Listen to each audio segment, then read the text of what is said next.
think. Bobby pins versus Master 570. See if the bobby pins have it. First thing I'm going to do is I'm going to try to just zip to a full set.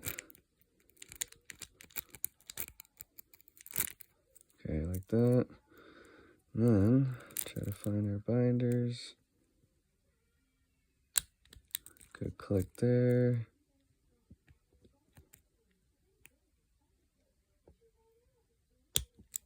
Oh, it's an overset pin, I believe. Let's let them drop that down.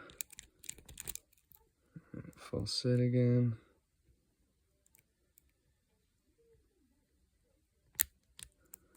Okay, good click. Probably one more left. And we're open.